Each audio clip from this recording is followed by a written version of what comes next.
Olá a todos e bem-vindos ao Hair Story. Esqueça o que você pensa que sabe sobre a Rainha Vitória. Esqueça a imagem da Senhora de Preto, em luto perpétuo, que franzia a testa e era sinônimo de seriedade. Aqui, neste canal, vamos viajar no tempo para lhe contar a verdadeira história de uma mulher que foi muito mais do que uma monarca.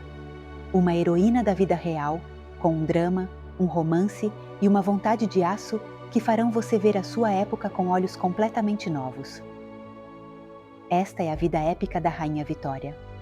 A nossa protagonista, Alexandrina Victoria, não teve uma infância de conto de fadas. Pelo contrário, foi uma das mais solitárias e controladas da história da realeza. Nascida em 1819, a sua vida foi marcada pela intriga desde o início. O seu pai, o Duque de Kent, morreu quando ela tinha menos de um ano, deixando-a como a única herdeira ao trono.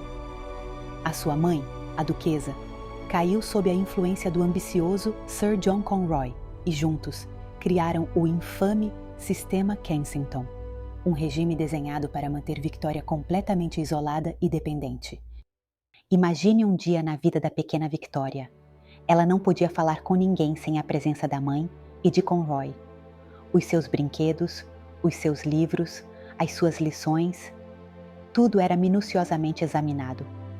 Não podia descer as escadas do palácio sem a mão de um adulto. O mais humilhante para ela era que nem sequer lhe era permitido dormir no seu próprio quarto. A sua cama era arrastada para o da mãe todas as noites. A única liberdade que tinha era o seu cavalo, o seu cão e um diário onde escrevia os seus segredos e desabafava as suas frustrações. Esta solidão forjou-lhe uma vontade de ferro, uma profunda determinação para que, quando fosse rainha, mais ninguém a controlasse. Em 20 de junho de 1837, o seu tio, o rei Guilherme IV, morreu. A notícia chegou-lhe às 6 da manhã. Lord Conyngham e o arcebispo de Canterbury apresentaram-se no palácio de Kensington, e Victoria, de roupão, recebeu-os.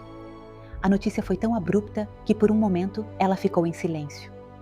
O seu primeiro ato como soberana foi enviar uma nota à sua mãe e a Conroy, pedindo-lhes que abandonassem o seu quarto e a deixassem sozinha. Este simples gesto marcou o fim da sua infância e o início do seu reinado, um ato simbólico de liberdade que ressoa até hoje. Recém-coroada, Victoria, de 18 anos, encontrou um guia no primeiro-ministro, Lord Melbourne. Ele tornou-se o seu mentor, um pai substituto que lhe ensinou os meandros da política e a ajudou a navegar o mundo da corte. A sua relação era tão próxima que as fofocas voavam. Mas o coração da nossa heroína procurava um amor que fosse mais do que uma simples guia. E ela encontrou-o no seu primo, o príncipe Albert de Saxe-Coburg-Gotha. A história do seu romance é digna de um filme. Conheceram-se na adolescência, mas foi só no segundo encontro, anos depois, que a faísca se acendeu. Victoria escreveu no seu diário que o achou extremamente bonito e com uma boca muito agradável. Ela, como rainha, não podia esperar que ele a cortejasse. Assim, quebrando todas as convenções, ela chamou-o ao seu gabinete a 15 de outubro de 1839 e, cheia de nervos, pediu-o em casamento. Ele aceitou de imediato. O seu casamento, a 10 de fevereiro de 1840, não foi apenas um evento da realeza, foi o início de uma parceria intelectual que mudaria a monarquia para sempre. O seu amor não era segredo, mas o que poucos sabem é a profundidade da sua conexão. No seu diário, Victoria descreveu a sua noite de núpcias com uma paixão que não se encontra nas crônicas da época. Albert não era apenas o seu marido, era o seu parceiro, o seu conselheiro, o seu consultor em tudo, desde a política à decoração dos palácios. Juntos, dedicaram-se a modernizar a Grã-Bretanha. Ele foi o cérebro por trás da Grande Exposição de 1851, um evento monumental que mostrou ao mundo o poder e a inovação da indústria britânica. Victoria e Albert tiveram 9 filhos no total, um feito de que Victoria se queixava, pois odiava a gravidez e o parto. "O pesado fardo de ser mãe", escreveu ela numa ocasião. Apesar disso, ela garantiu que, através dos seus filhos, o sangue real britânico se espalhasse por todo o continente. Por isso a apelidaram de Avó da Europa.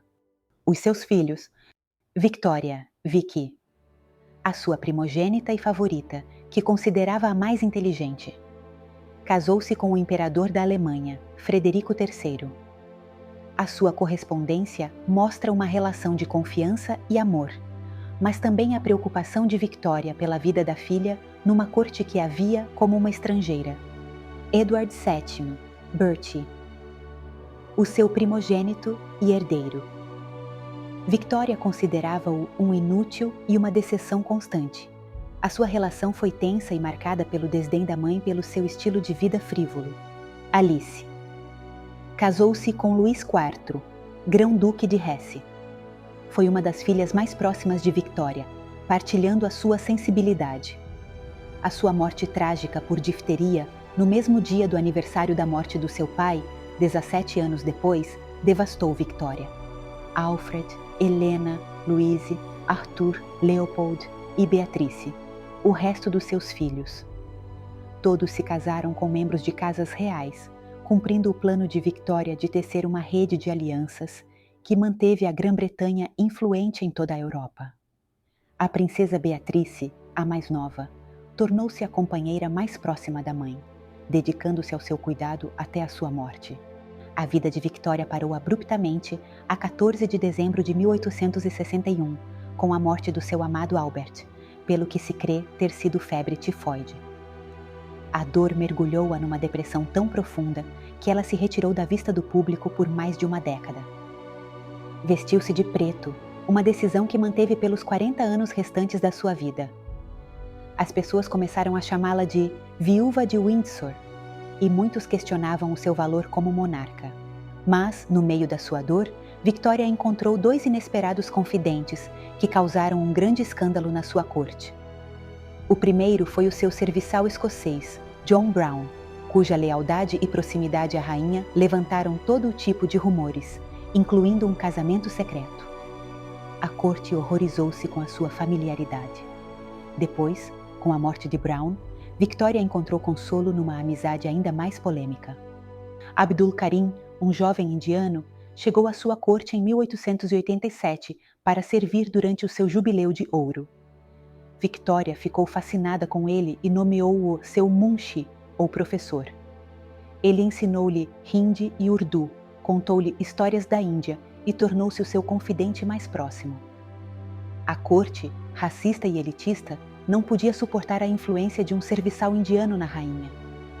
Referiam-se a isso como o assunto Munshi e conspiraram para o desonrar, inventando rumores de que era um espião. Mas Victoria, com a sua vontade de ferro, defendeu-o com veemência, protegendo-o do ciúme dos seus filhos e da sua corte.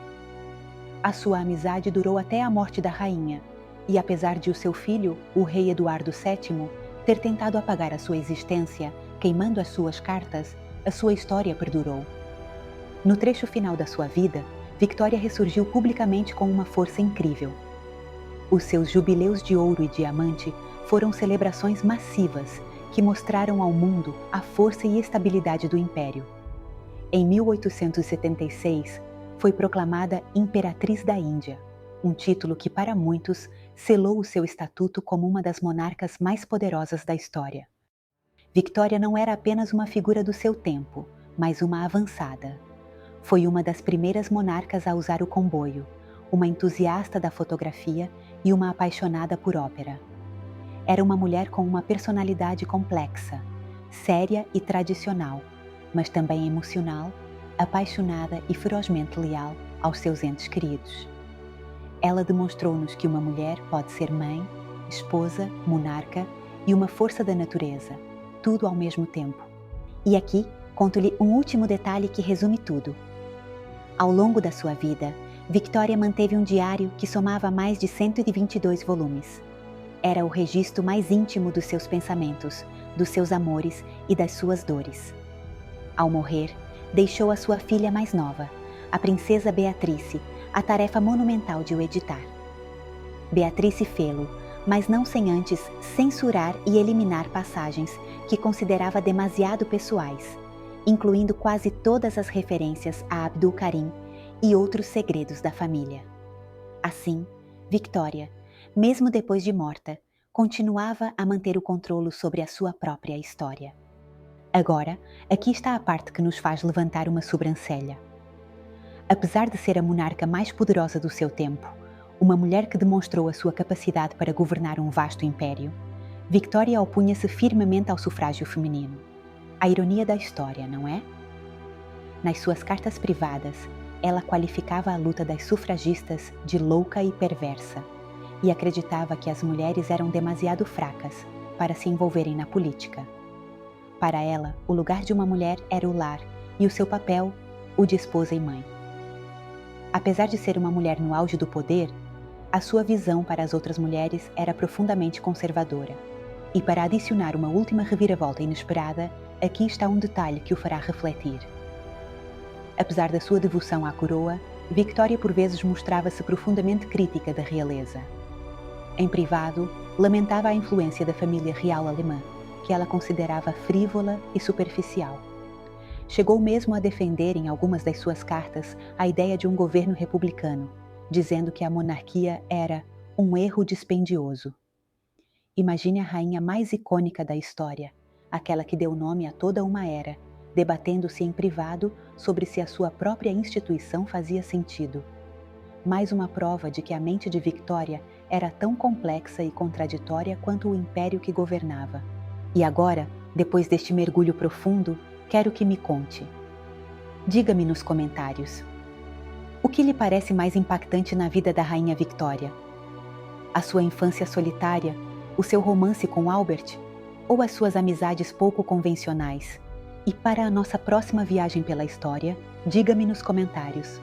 Que mulher da história gostaria que explorássemos a fundo? Se gostou desta história e quer que eu continue a desenterrar as vidas de mulheres extraordinárias, não se esqueça de clicar no botão Gosto e subscrever o Herstory. Não há história sem você.